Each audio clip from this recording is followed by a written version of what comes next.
Okay, let's dive right into this explainer. We're looking at how we can fundamentally shift our water management from this really fragile, linear system to a resilient, closed-loop framework.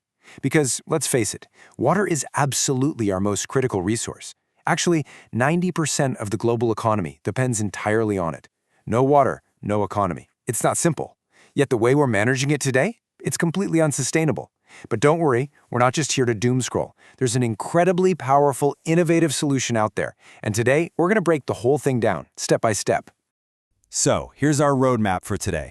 We're going to cover our broken linear water system, the circular water framework, the 7 R's of water, smart management and IoT, new circular business models, and finally closing the water loop. Let's get into it. First up, Section 1. Our broken linear water system. Before we can actually fix our current infrastructure, we really have to understand the severe climate and structural threats that are looming over it. For decades, we've basically built systems assuming that water is infinite and predictable. Well, spoiler alert, it's neither of those things. Get this, globally, 80% of wastewater is entirely untreated. Really let that sink in for a second. 80% of the water we use literally just washes away, totally unused and honestly often heavily polluted. And because we're using it so unsustainably, plus the fact that almost 70% of people are going to be living in urban areas pretty soon, our water demand is on track to exceed our supply capacity by a massive 40% by 2030. We are staring down a staggering deficit here, and it's driven by rapid population growth mixed with those extreme, super unpredictable climate events we keep seeing, the severe droughts and the catastrophic floods. And the root of all this, it's our flawed take, make, discharge linear economy. Basically, we extract fresh water from a natural basin. We use it exactly once, whether that's for household or industrial stuff, and then we just discharge it right back out. We're completely wasting its vast potential. It's like we pump it, use it for a single, solitary cycle, and just throw it in the trash.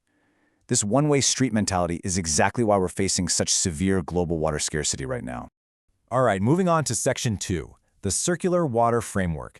Now, this is where things get really interesting because we're going to flip that broken linear model completely on its head. Instead of a straight line pointing straight toward depletion, we are creating a continuous, regenerative loop.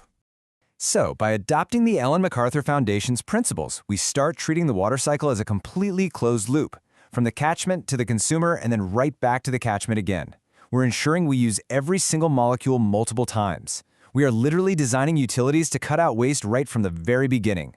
We're also making sure that any materials we extract from the water, like those essential nutrients and minerals, actually stay in the economy.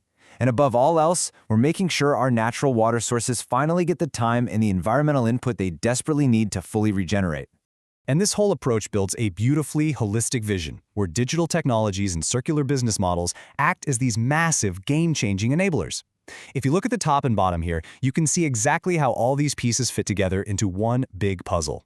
The reality is, you simply cannot achieve a closed-loop system with old, analog tools or outdated economics. They just won't work. We need smart tech to route the water efficiently, and we absolutely need commercial incentives so that recovering all these resources is actually financially viable for the operators. Which brings us to Section 3, the 7 R's of water. Now, to actually make this huge paradigm shift happen in the real world, we rely on a really specific, memorable checklist. See, if we want to transform our water utilities from just being basic treatment plants into dynamic resource recovery factories, we need a serious game plan. We can't just filter the water and wave goodbye to it anymore. We have to extract every single ounce of value from it, and that brings us to the ultimate transformation checklist. Okay, so these 7 powerful strategies cover everything from stopping pollution at the source to completely rethinking how we govern water. Let's quickly break them down. First, we have reduce. That's just about preventing waste before it even starts, right? Lowering our usage and stopping pollution at the source. Then, removal ensures we're applying advanced tech to safely strip out hazardous contaminants. Next is reuse, which gives wastewater a second life. Think using secondary effluent for watering crops. Recycling takes it a crucial step further by actively reclaiming water for safe, potable, high-grade use. Now, recovery is absolutely fascinating to me. This is where we extract actual, tangible resources, things like phosphorus, nitrogen, and raw energy, right out of the water itself. Crazy, right? Then Replenish focuses entirely on restoring the natural environment around us. And finally, Rethink challenges us to just redesign our governance and how different stakeholders collaborate, literally from the ground up. All right, Section 4, Smart Management and IoT. So we know what we need to do with the 7 Rs, but how on earth do we actually execute all of this on a massive global scale? Well, simply put, you cannot run a 21st century circular economy on 20th century hardware.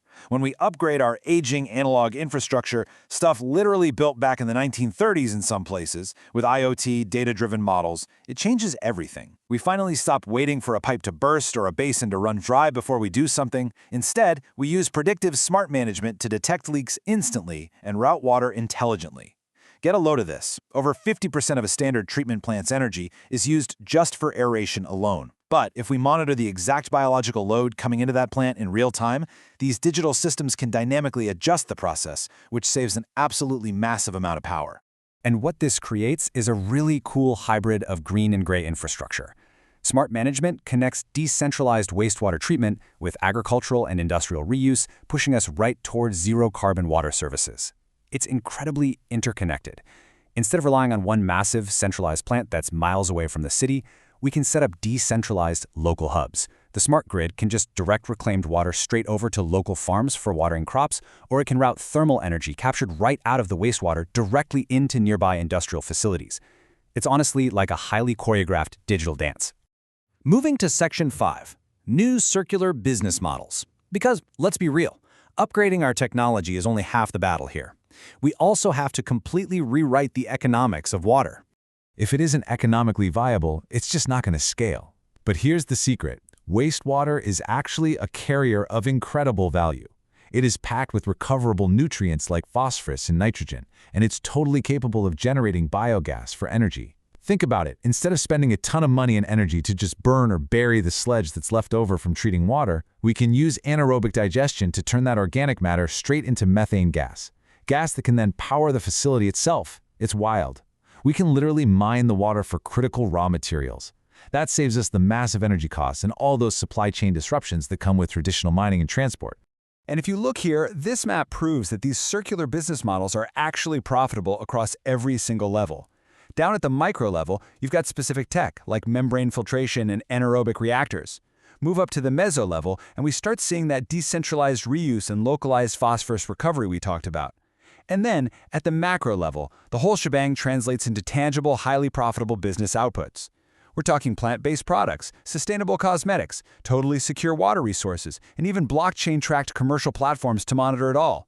We are literally transforming what we used to just call waste into a highly lucrative, sustainable supply chain. And finally, Section 6, Closing the Water Loop. From bringing in those smart IoT sensors to creating completely zero-carbon water services, the path forward is pretty abundantly clear right now. By embracing these 7 strategies, we aren't just saving water anymore. We're actively engineering a truly sustainable economy for the future. So, the ultimate question I have to leave you with is this. How are you going to transform your own water footprint? Are you going to keep viewing water as just another disposable commodity? Or will you start treating it as the incredibly precious, infinitely reusable resource that it truly is? Thanks so much for joining me for this explainer today. Keep rethinking those systems around you, and I'll catch you next time.